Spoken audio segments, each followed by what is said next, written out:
Welcome to my latest lecture on Middle East politics. This is Dr. Bufano. In today's lecture, we're going to be talking about terrorism and specifically Salafist Jihadist terrorism within the Middle East.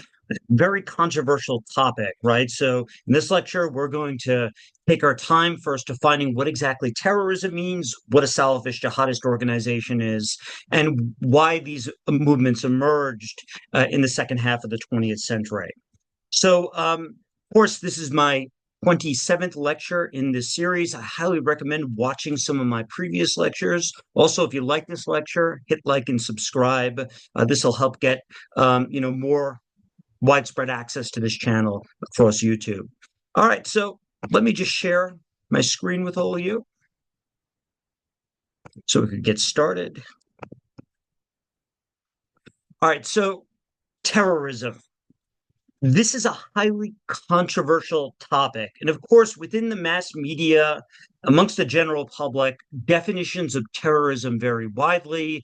There is also a lot of bias in terms of what people label as terrorism, right? So we have to be careful about how we define this concept. So in order to understand jihadi Salafist organizations, we have to first clearly define what exactly terrorism means, okay? And as you're going to find out, terrorists can come from all parts of the political spectrum, from the far left to the far right.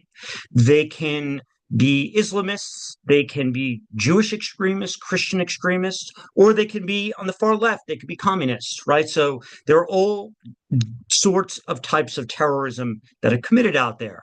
Furthermore, it could come from all sorts of parts of the world, and the trends have changed throughout the course of recent history. So we have to keep this in mind, okay, before I get started into this lecture. And of course, as you're going to find out, terrorism is something that's committed by non-state organizations, not by governments, okay? So for human rights abuses committed by governments, we have all sorts of other terminology, okay? So keep that in mind as well with this lecture. All right, so in the process of this, we are going to also discuss specific types of organizations that have committed terrorism in the past, what we call jihadi Salafist organizations. So we're going to define this concept and we're going to understand the reason for their emergence. So when you think of organizations like Al-Qaeda, ISIS, or what happened on 9/11, that's what I mean by jihadi Salafist organizations. And finally, we're going to identify the impacts that these groups have had on the Middle East and global politics. And of course, I'm going to tie this into political science. We're going to learn about what are the causes of terrorism, as well as the causes and effects of the emergence of these organizations. So let's get started. And let's just start with this image here to help us understand what terrorism is here. Now, some of you might notice this type of image. It's actually the style of terrorism that was committed by this group called the Islamic State in Iraq and Syria since their formation throughout the process of the Iraq and Syrian civil wars. Now, you might notice in here we have this young man. He's wearing this orange jumpsuit. He's being surrounded by a cage. He's about to be lit on fire. Now, why kill someone in this manner? Why not just, shoot the person? Why not just kill them in a way that's more standard for warfare?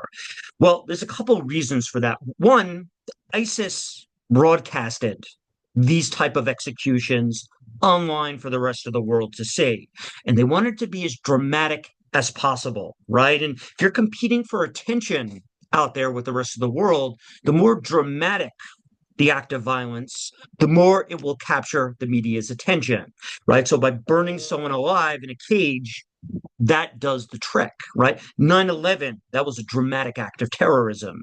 It caught the attention of the rest of the world. So even for a group that only has a few thousand supporters, they can capture a disproportionate amount of attention. Now, in contrast, when people die every day from things like a car accident or a heart attack, a far more common cause of death than, say, terrorism, it doesn't capture the attention of the media in the same way. So when something's out of the ordinary, it captures people's attention.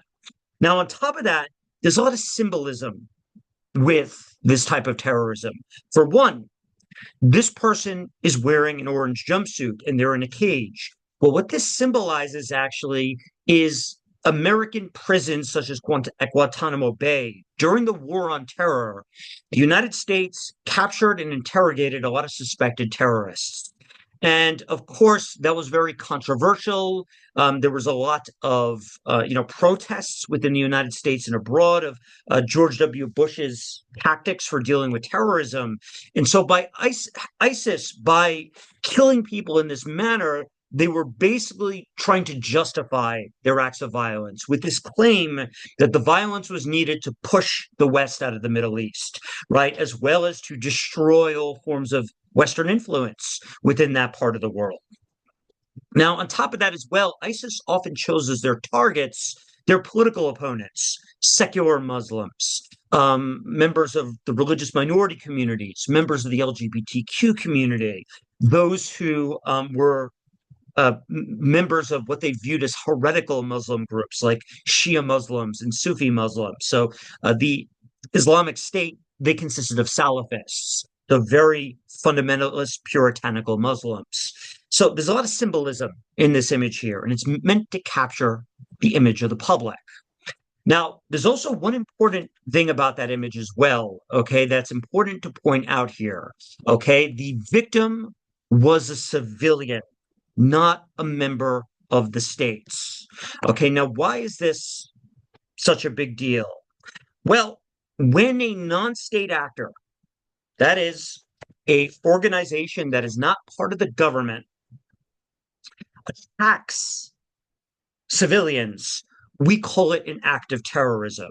Okay, so it's when non-state actors kill civilians for a political purpose. Now, it has to be for a political purpose. It can't be because of a robbery. It can't be because of just some random murder. The violence has to have a political component. They're trying to change something about the political system, domestically or internationally. And of course, the reason why we distinguish between terrorism and, say, other forms of political violence, like civil war, for example, is that the victims are civilians, and there is an added moral component to that. Now, you might be asking yourself, why target civilians? Why not just target members of the state, military officers, for example, or members of the government? Well, there's a big reason for this. By attacking a civilian, okay, it's galvanizes the public. Okay. It causes a mass reaction. Okay. It's meant in many ways to horrify the public, to spread terror into society. And thus, those who engage in acts of terrorism use all sorts of creative tactics to do so. Bombings, mass shootings, kidnappings, suicide bombings, beheadings. So when you engage in dramatic acts of violence against civilians, the tendency then is for it to capture the attention of the public. Now, why would an organization do this? If you're in opposition to the state, right? Why engage in this type of violence? Well, it's often done by radicals that usually don't have much in the way of mass support in society. And when you're a small group that lacks mass support and you have a radical zealotry, right, a radical ideology, this then becomes a means to bring awareness to your cause, right? So groups like Al-Qaeda and ISIS have done these type of acts in the past. And of course, it's meant to galvanize public opinion, right? So by bringing attention to your cause, the idea is to create a mass reaction. So Al-Qaeda gained a lot of notoriety when they engaged in 9/11, for example, and made many people aware of their cause. And of course, they were hoping that by engaging in that attack, the United States would then have an aggressive reaction towards the Islamic world, and that thus would galvanize Muslim support to take on more anti-Western attitudes, right? So that's the idea with terrorism. It's meant to polarize, it's meant to terrify. It's a very specific type of strategy. Now, terrorism as well, it's a modern phenomenon, and it's correlated with several factors. So why is it that some countries have a greater problem with it than others? Well, number one, obviously, countries with weaker governments, weaker states, right, that have weaker militaries, that there's a state of civil war, there's a state of conflict, you're more likely to find terrorism. For one, when you have a weaker government, that means it's harder for the police force, for the military to crack down on terrorist organizations. Now, on top of that, in a state of civil war, people tend to become radicalized. It creates violence. During international conflicts as well, it creates violence. This can radicalize individuals. So, in a state of warfare, you are more likely to find terrorism. This is why, for example, Iraq during the Iraq Civil War had a lot of problems with terrorism. Same thing with Syria during their civil war. Now, a second factor, authoritarian repression. Now, in democracies where they allow contestation and opposition, people are more likely to express themselves politically in a more peaceful way. But under a state of repression, this will lead to more radicalization. If the only way I can influence politics is through violence because I can't vote, because I can't peacefully protest, this will also make terrorism more likely. Now, on top of that, authoritarian regimes, they will often arrest political opponents and torture them in prison. That is also another way to radicalize individuals. Now, there's also another factor that's important for terrorism. See, terrorism is a modern phenomenon. It needs the media, right? The whole point of engaging in these dramatic acts of violence, as opposed to just normal warfare, is that you are trying to get the attention of the cameras or the newspapers or today's world, our cell phones. Due to the spread of modern media, terrorism has also become a more common tactic, really just to capture the attention of the mass public. And finally, last factor, number four, globalization. See, terrorist movements often consist of small groups of radicals without mass supports. But due to the spread of the internet across borders, okay, and the spread of information across borders, it has become easier for radicals to find like-minded individuals in different countries, for them to contact and coordinate with one another, to be able to travel across borders, to join like-minded fellows, right? So because of aircraft, for example, it's also as well because of globalization, you have more cases where it's become easier to raise the funds for these radical groups, engaging in things like human trafficking, the drug trade, and so on and so forth. So, thus, in today's world, it has become easier for terrorist groups to emerge. As a consequence, the trends have gone up. We have seen terrorism become more common between the 1970s and the 2000s, not just in the Islamic world, but everywhere. Okay. Of course, it is more common in fragile states, authoritarian regimes, but we have seen it become more common in many parts of the globe. Now, with that said, and this is still important to keep in mind here, it is still relatively a rare cause of death. Far more people die of normal forms of warfare from state oppression, right? The Israeli state has killed far more Palestinian civilians than Hamas has killed with terrorism of Israeli citizens, right? So, and this is true with, for example, the Egyptian state has killed far more people with human rights abuses and political violence than terrorists have killed in Egypt over the last few decades. We find this all over the world, right? So states have far more capacity to kill people than terrorist organizations. And of course, normal causes of death like disease, heart attacks, car accidents, those are far more likely to kill people than something like terrorism. Terrorism is relatively rare. It's not a common tactic. And part of the reason why it's not common is how horrific it is. It usually lacks mass support. And usually when organizations do commit these type of tactics, it often backfires. It often doesn't have the intended effect. It often leads to more crackdowns and people turning against the movement in many cases. So and this is, by the way, the data to back this up. All right. So we collect data as political scientists on this. All right. So this is important to keep in mind. We do try to have a clear definition, define it, and measure it the best way we can. And so from the 1970s to the 2000s, you can see the number of terrorist attacks worldwide a year has gone up. There was a spike during 9/11, the war on terror, another spike after the Arab Spring when there were some civil wars in different parts of the Arab world. But it's gone up and it's gone up everywhere. The number of deaths and injuries and incidents have all increased. So, for example, as of 2016, there were over 25,000 incidents. Okay. So, number of deaths has gone up recently.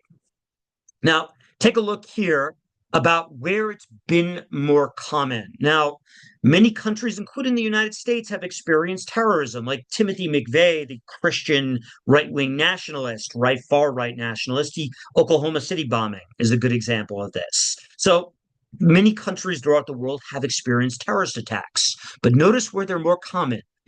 Different parts of sub-Saharan Africa, the Middle East, South and Southeast Asia, and in particular, the poorer, more unstable autocracies in this part of the world. Some of these countries are Christian, like the Democratic Republic of the Congo, lots of problems with terrorism. Some of them are Muslim, countries like Iraq and Syria and Afghanistan and Pakistan here. Others are Hindu, such as India. Okay, so some of them are Buddhist, like Myanmar. So terrorism can take place anywhere. Furthermore, terrorism does not just have to be something that is committed by the far right and religious folks. It can be committed by communists. Now, this is ranking organizations based on acts of terrorism from 1970 to 2015. Now, as you can see, some of these organizations are Salafist Islamist organizations like the Taliban and the Islamic State of Iraq and the Levant, or the Islamic State of Iraq and Syria, as it's otherwise known. ISIS, you can see here, and of course Al Qaeda in its various branches are on this list. But we also see communists, groups like the Shining Path, the FMLN from Salvador. We see, for example, the Communist Party of India on here. So, and even within the Middle East, not all forms of terrorism are committed by far-right Islamic extremists. So, for example, the Kurdish Workers' Party, the PKK, is a far left Kurdish rights movement, and they've had affiliations with communism in the past. And of course, Israeli settlers have committed acts of violence against Palestinians, right? So there are all sorts of terrorism out there. And by the way, Western world, we have the Irish Republican Army, right? A Catholic-based organization. Notice that's ranking near the top there. So there are many types of terrorist organizations out there. But from now to the end of this lecture, we are going to focus on a specific type of terrorist organization, a jihadist Salafi organization. So one of the terms in here that we see here is Salafism. We actually had a whole entire lecture previously in the semester where we went over this. I recommend going back and watching this. We also had another lecture on political Islam, and so we talked about that there as well. So go back and watch that if you want to learn a little more about this. So what exactly is Salafism? Well, it's fundamentalist Sunni Islam. These are individuals that have little toleration for innovation within their faith. They believe in following the five core principles of Islam, the five pillars, praying 5 times a day, right? Making the pilgrimage to Mecca, believing in one God and Muhammad is the last prophet, fasting during Ramadan, and giving to charity. And they also believe that you should have a strict following of Sharia law within the law codes, right? So clear mixing of church and state there, right? Or of the mosque and state. So they're fundamentalist Sunni Islams and Sunni Muslims, and they have a low tolerance for non-Muslims, groups like Jews, Christians, Zoroastrians, atheists. So unlike more secular Muslims or Sufi Muslims, Salafists, they tend to have less tolerance for those outside the community. Okay, so this is a lot like many Christian fundamentalists, right? Or Jewish Orthodox individuals as well. Many of them, oftentimes, they preach a fundamentalist type of faith. Now, they also have a low tolerance for some of their other fellow Muslims as well, and this is part of what makes them controversial. For example, they think Shia Muslims are heretics. They think that Sufi Muslims, many of them believe Sufi Muslims are heretics as well. And of course, they are opposed to secular Muslims, liberals and socialists, those on the left, right? So there is a lack of tolerance for these outside groups. And of course, Salafism is very popular in many corners of the Middle East, particularly in the Arab Gulf with Saudi Arabia, but in other parts of the region due to recent Saudi influence. Now, with that said, just because you're a Salafist does not mean you're promoting terrorism or that you're even promoting warfare or violence, right? You can be a very peaceful fundamentalist. most Christian fundamentalists, for example, they are not engaged in acts of warfare, and neither are most Salafists, right? So for Salafism, they're when they're hardcore about it, they focus strictly on their faith, but that doesn't necessarily mean they're going out and committing violence. Now, for a jihadist Salafist that's promoting a particular form of jihad, that's jihad al-sayf, jihad of the sword, it's different. So a small minority of Salafists justify the use of violence against civilians and against states that oppose their world view. So a small subsection of Salafists promote jihadism. So these are radicals amongst radicals, right? And they seek and they justify this on the basis that the Islamic world has to be protected from what they see as infidels or heretics, right? So they are against the spread of Western influence in the region. And during the Cold War, they were also against the spread of communism. They are opposed to as well, the influence of other different types of Islam, such as Shia Islam, Sunni Islam. They're opposed to, for example, the Shia Islam of the Islamic Republic of Iran, just to give an example. So some individuals, a minority, and we know this from polling, by the way, support jihadi Salafism. Now, here's the thing. Number three, just because you support the use of violence doesn't mean you're going to get off your couch and actually engage in it, right? So, number three, jihadist Salafist organizations. These are individuals that actually go out and engage in the violence. So, we call these militant Salafist organizations. And here's the thing with these organizations that are critical here. They don't just commit violence against states, they commit it against civilians that they see as being a threat to their way of life, and they justify it on that basis. And on top of that, they often utilize, because they usually face severe repression in most parts of the world where they exist, right? Particularly in strong states, they have to operate underground. So they will often utilize what are called underground cells, okay? And so it's a decentralized movement, jihadist Salafist organizations usually, okay? So these underground cells, the way they work is that the individuals who are part of those cells won't know of the existence of other cells. There'll only be a few members of the movement that have information on where many of the cells are located.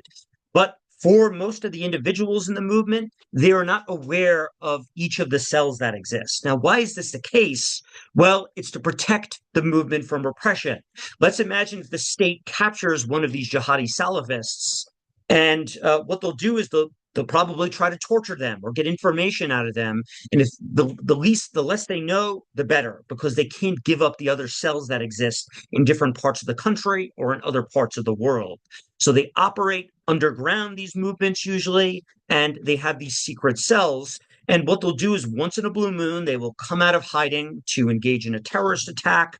Now, sometimes as well, they can operate more in the open when you have a fragile state during a civil war. So sometimes they'll go and send fighters to different parts of the world to fight those they consider their enemies.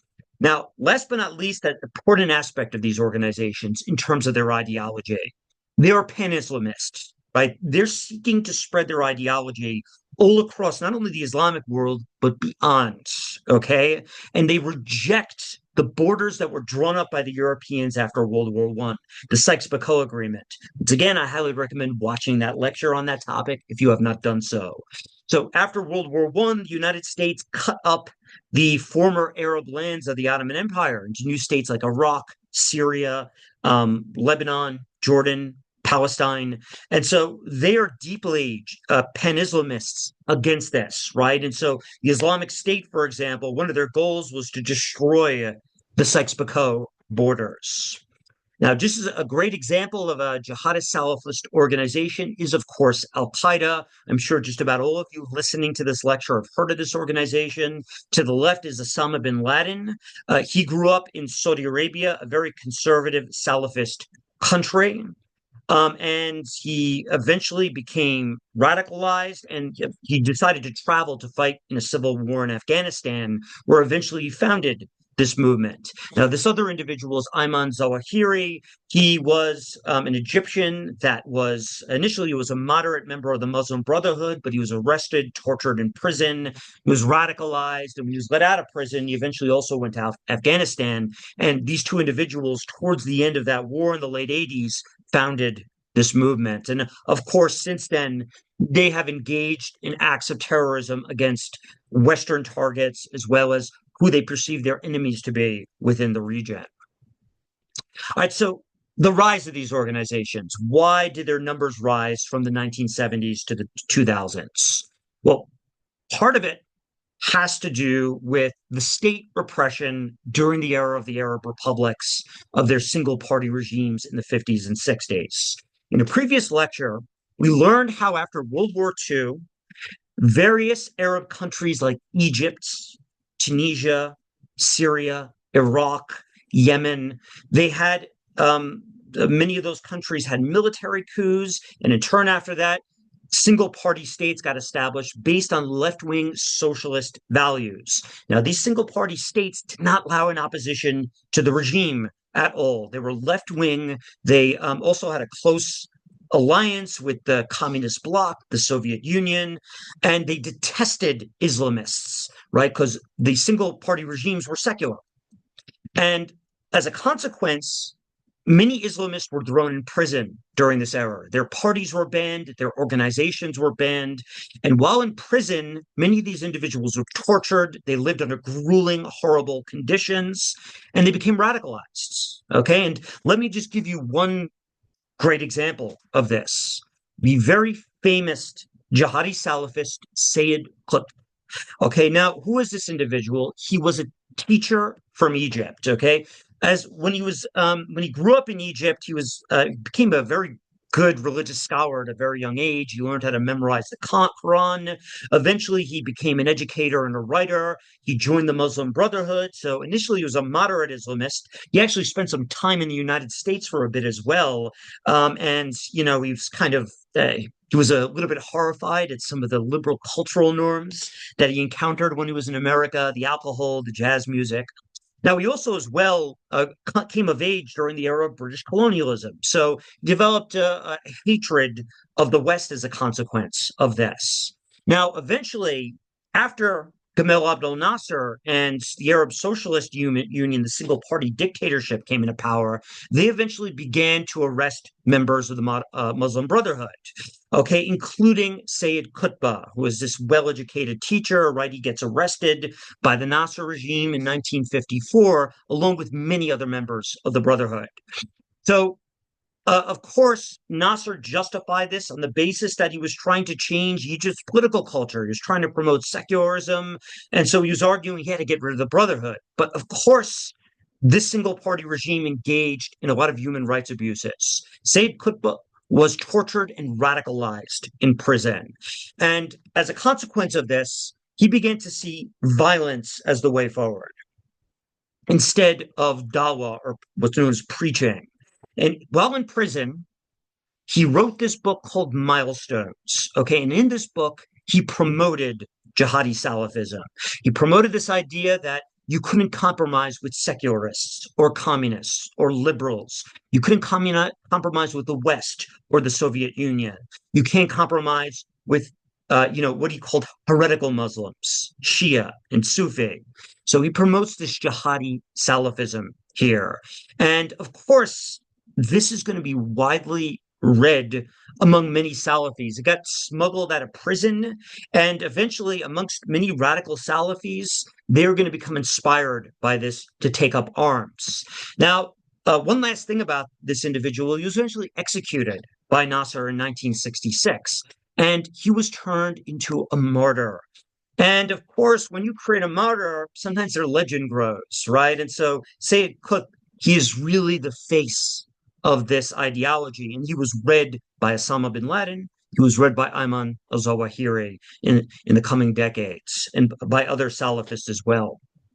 And just very famous quote here, Sayyid Qutb: "A martyr is the one who bears witness that the Sharia of Allah is more valuable to him than his own life."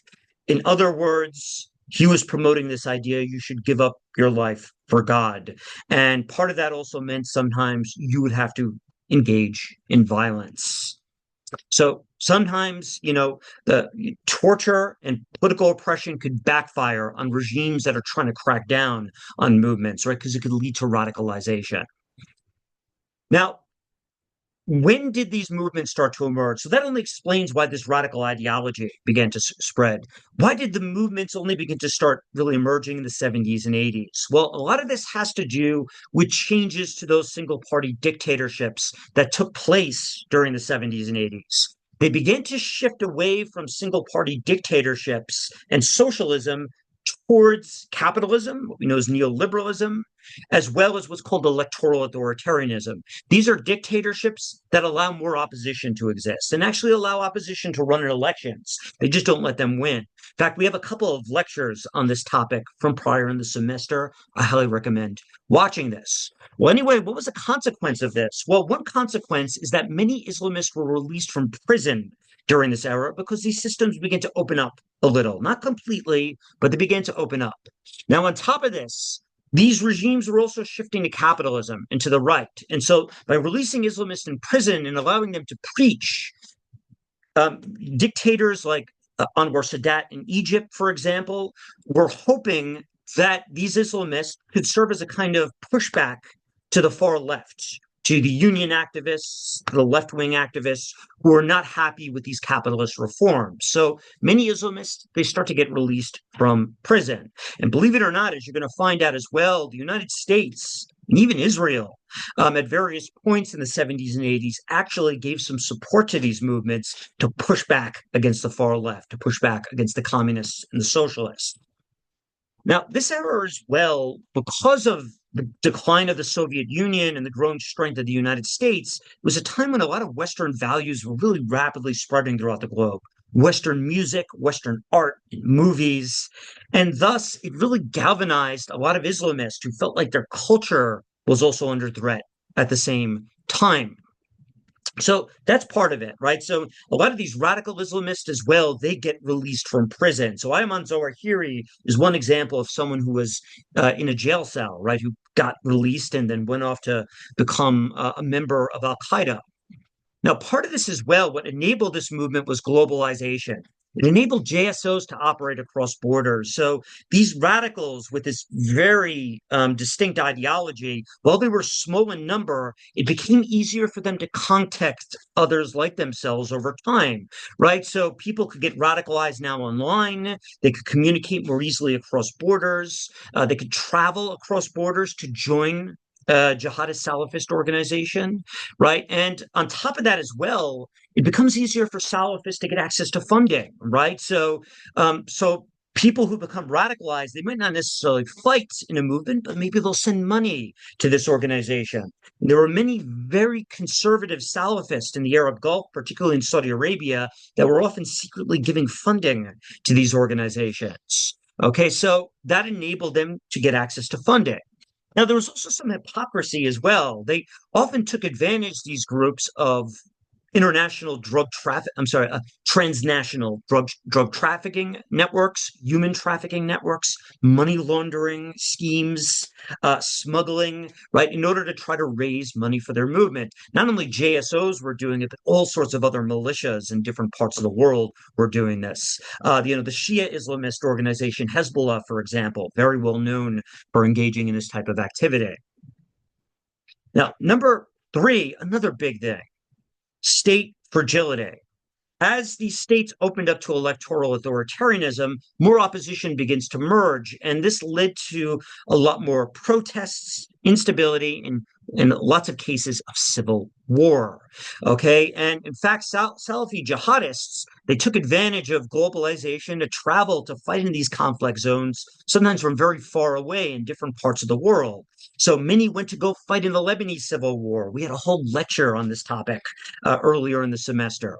Some went to go fight in the Soviet Afghan War. We're going to talk about this more in a second. Others went to go fight in the Algerian Civil War from 1992 to 2000. So they had a civil war during this era, for example. Of course, the Iraq Civil War, which we're going to talk about later in the semester, many jihadists went to fight there. And, of course, last but not least, right, the Gaza wars, right? With the Israeli-Palestinian conflict, many jihadists have been attracted to go and fight the Israeli state. And there are many other examples, by the way, not only in the Middle East, but in other parts of the world where Salafists went and traveled. And one of the most prominent examples is Afghanistan. Now, why during the 1980s did many Salafists go to Afghanistan? Well, to learn about this, we're going to have to break down this case study a little bit. So here's Afghanistan. All right. Afghanistan is one of the most unstable and poor countries in the world. It's landlocked. It sits on the far eastern edge of the Middle East. It kind of sits between Central Asia, South Asia, and the Middle East in this kind of no man's land here. So, in fact, there's all sorts of debates about what region it belongs to. It's poor, it's landlocked, it's mountainous and very dry. It lacks resources. In fact, the average GDP per capita is only about, a little less than $400 per year per person. So it's incredibly poor. In fact, half of its economy is dependent on poppy, which is heroin. So not a good situation to be in, right? If you're in Afghanistan right now. And it's mountainous and dry. It's very mountainous, which it's part of the Himalayan mountains in the Hindu Kush. So very high mountains, very difficult to travel. It's got a poor infrastructure, a history of decentralized governments. And it's also very diverse ethnically. It lacks a strong sense of national unity, lots of different languages and religions. Now, the biggest language is Pashtun. It's the most prominent language. It's found in the South. You're going to find out why this matters in a second. And the second biggest is the Tajik language, which is found here in the Northeast. Once again, we're going to find out why that distinction matters. And of course, the vast majority of people are Sunni Muslims, but there's other religious minorities such as Shia, and there's a diversity, a ton of different other smaller languages spread out throughout this country. Now, on top of this, Afghanistan historically has been known as the graveyard of empires. It's been something that's been very difficult to control. Back during the days of the Persian empires and Alexander the Great, it gave empires all sorts of problems. And up until modern history, the British failed to invade it 3 different times. Okay. Then the Russians failed, then the Americans. So one after the other, it's just been a place where empires go to die just because of how hard it is to control. By the way, this is the ethnic breakdown of Afghanistan. So we've got the Pashtuns here in the south, and we've got the Tajiks in the north. And notice how a lot of these major groups intersect at the capital, Kabul, here, which is the most important political center of the country. But there's tons of other groups, as you can see on this list, and it lacks a strong sense of national unity and cohesion. All right, now, for our story and our purposes, where we should begin is with the Soviet Afghan War. So prior to the Soviet invasion, that's going to start this discussion on Al Qaeda and the Taliban, Afghanistan was ruled by this monarchy called the Barakzai monarchy for over a century and a half, going all the way back to 1823 up until 1978. Now, it was a very poor monarchy. It did not have true sovereignty over all of Afghanistan. Afghanistan was really decentralized and poor, but this was the monarchy that controlled the capital, Kabul. Okay, and they were recognized by the UN as being the official governments.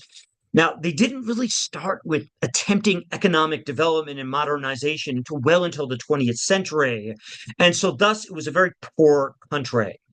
Now, during the course of the Cold War, so after World War II, the Soviet Union tried to expand its influence into Afghanistan. And they tried to spread their influence amongst the Tajik minority in the far north. There were many Tajiks in what at the time was the Soviet province of Tajikistan. It's now an independent country. And thus the Soviet Union, they tried to spread communism to this northern minority. And eventually, the Tajiks are going to overthrow the Afghanistan government in 1978. There's going to be a communist revolution led by these left-wing atheists, right, that are going to try to transform Afghanistan culture into a secular culture and a socialist one. And this party was known as the Marxist Democratic People Party of Afghanistan. And they set up a very harsh dictatorship with Soviet funding and aid. So the ethnic Tajiks in the north were supported by the Soviet Union. They were the backbone of this regime. And they tried to impose communism on a very unwilling population here. And so as a result, the Pashtuns in the south revolted, not only due to their opposition to communism, but also their opposition to Tajik domination, to the domination of this new government. And so, because of this rebellion, the Soviet Union decided they needed to invade, and they do so in 1979. And many jihadists, because of the Soviet invasion of Afghanistan and their killing of hundreds of thousands of Muslims in this country and the refugee crisis that got created, many jihadists decided to travel to Afghanistan to fight the Soviets. And on top of it, the Pashtun began to get a lot of support from Salafists in different parts of the Arab world to fight the Soviet Union. And these jihadist fighters, in alliance with many Pashtun fighters, they began to form these militias that were known as the Mujahideen. Now, you might notice within this term Mujahideen, this root word jihad in there, these are people who engage in jihad. A mujahid is the singular, mujahideen is the plural. And so a jihadist, okay, these are individuals here who are going to fight the Soviet Union. And here's the thing, because this was the Cold War, right? The United States was at the time still far more concerned with communism than they were concerned with radical Islamism. So this is a couple decades before 9/11. So the United States started to secretly give support to the Mujahideen. Now, they couldn't directly give weapons to these folks because during the Cold War, the Soviet Union and the United States couldn't fight each other directly. So instead, the US funneled money through Pakistan and Saudi Arabia, very conservative Muslim countries. And from there, they gave the funding and the weapons to these Mujahideen fighters. And suddenly, a lot of these poor fighters are gaining access to RPGs. They're gaining access to a lot of M16s and, the ability to knock planes out of the sky, right? So they're getting access to a lot of funding here. And of course, some of these fighters are eventually going to join the Taliban and Al-Qaeda. So there's a lot of irony to this, right? The United States, had a very myopic view of the world, as, most powers do, right? They were focused on the communists, not on the Islamists at this point. So over 10 years, this funding to the Mujahideen basically bled the Soviet Union dry. They spent over a decade in Afghanistan, and eventually they were forced to leave by the end of the 1980s. Okay, but in the process, over 1 million people were killed during the course of this war, and it really radicalized among many Pashtuns in the process, particularly in the refugee camps that were created. So here's the Mujahideen, these radical fighters here who received a lot of support from the United States, Saudi Arabia. It's how a bunch of poor pastoralists were able to defeat the Soviet Union. Now, when the war ended, the United States stopped giving funding to these fighters, and they basically ignored Afghanistan, as did the international community. And when the Soviet Union pulled out, Afghanistan had this big power vacuum, and it collapsed into another civil war. Okay, and so this war is going to last for about 7 years here, okay, with a couple of breaks in between. Now, in the process of this, various new militias are going to form. They're going to start to fight each other, the Afghanis. And one of these militias was a Salafist militia called the Taliban. Now, the Taliban comes from the Arabic word talib, which means student. That is a student of Islam. It was actually founded by a group of religious preachers, ulama, Salafist preachers, led by Mullah Omar. Okay, he was a Pashtun religious cleric, very enigmatic figure, very kind of mysterious. He didn't like have his picture taken. He often stayed in hiding throughout the course of his life. And he led this movement as a religious cleric. And now his movement, the Taliban, unlike Al-Qaeda, they're not going to be interested in spreading Salafism across the entire world. They were more focused on taking control of Afghanistan and imposing a theocracy, as well as promoting Pashtun control of the country. They were Pashtun nationalists. Now, to get funding, other than receiving a lot of donations from radical Salafists, they also sold a lot of heroin on the open marketplace. So globalization, right? So they begin to Afghanistan. One of the few crops that can grow there is poppy. Okay, is opium. And so you can use this to make heroin. They begin to use that to fund their activity. Now, of course, drug use is prohibited in Islam, but they justified it on the basis that it was necessary to fight a holy war here. And so they eventually, this group, succeed in taking control of Afghanistan in 1996. And for 5 years, they ruled Afghanistan as a theocracy. Now, unlike the theocracy in the Islamic Republic of Iran, this theocracy was a Sunni Salafist theocracy. Okay, and they're going to form what is called the Islamic Emirate of Afghanistan in the aftermath. Mullah Omar, he's going to become the supreme leader, an absolute dictator of this country. Him and a group of Shia clerics in an advisory council, they're going to rule over this country. There's going to be no elected legislature. So Mullah Omar here is going to be judge, jury, and executioner. And he's going to enforce laws. The only thing that's going to limit him is Sharia law, right? Sharia law is going to be enforced, but a very fundamental interpretation of it.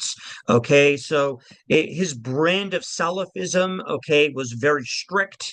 So no music, for example, was allowed. So no forms of entertainment like theaters. Alcohol was banned. There were severe restrictions put on women's rights. So they were forced to wear the burqa or the niqab. They had to cover up most of their face and their body. They weren't allowed into schools, women, so severe restrictions on their basic rights. Traditional family norms and patriarchy was promoted. Furthermore, corporal forms of punishment. So theft was punished by cutting off hands, for example. So very traditional interpretation of Islamic law here. Lots of human rights abuses. And for most of their time in power, they were not recognized by the international community, right? They were condemned by the United Nations, by the United States during this time period.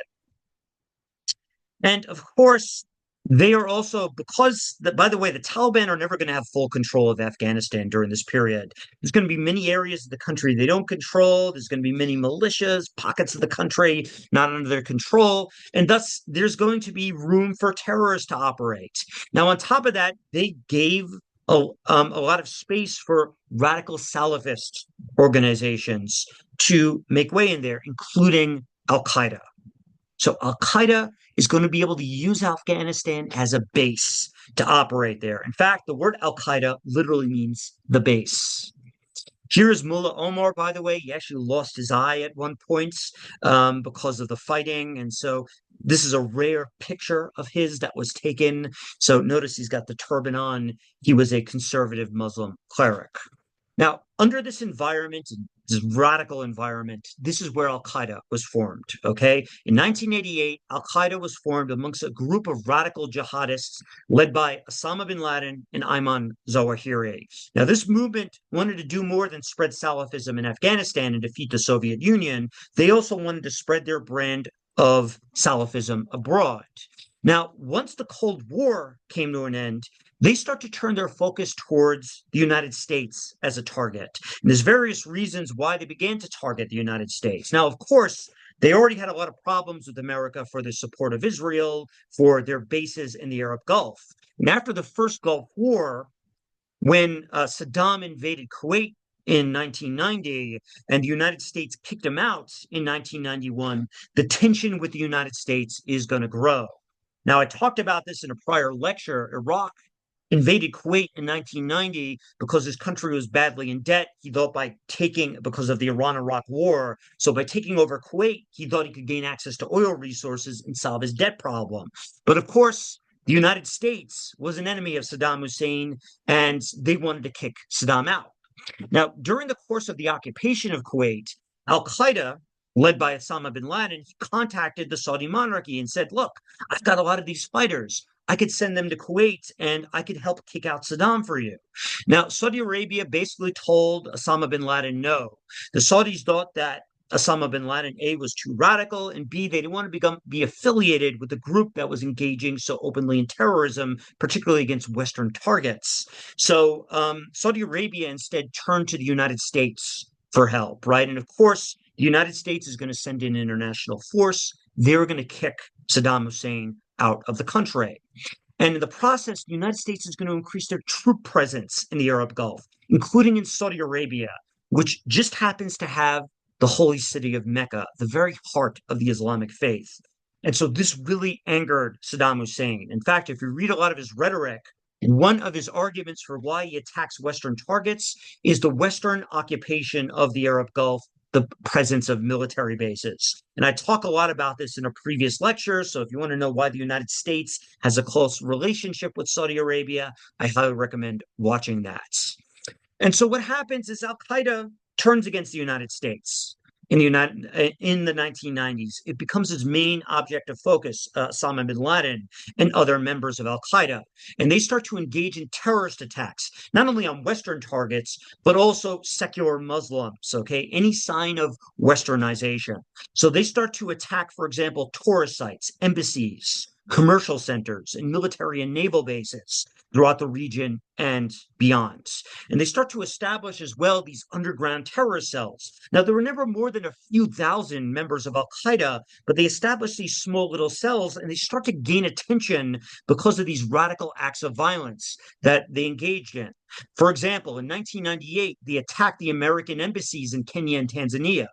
Okay, so this, of course, very much attracted the attention of the United States and the American media. Then in the year 2000, they attacked the USS Cole, a naval ship off the coast of Yemen. And then finally, on September 11th, 2001, they attack the Twin Towers. And so we are going to, next lecture, talk about the effects of all of this. Okay, so we're going to talk about the war on terror and how the United States responded and how they tried to deal with this growing issue of terrorism. Until then, I'll talk about 9/11 more next time. I will see you later. Make sure to like and subscribe, by the way.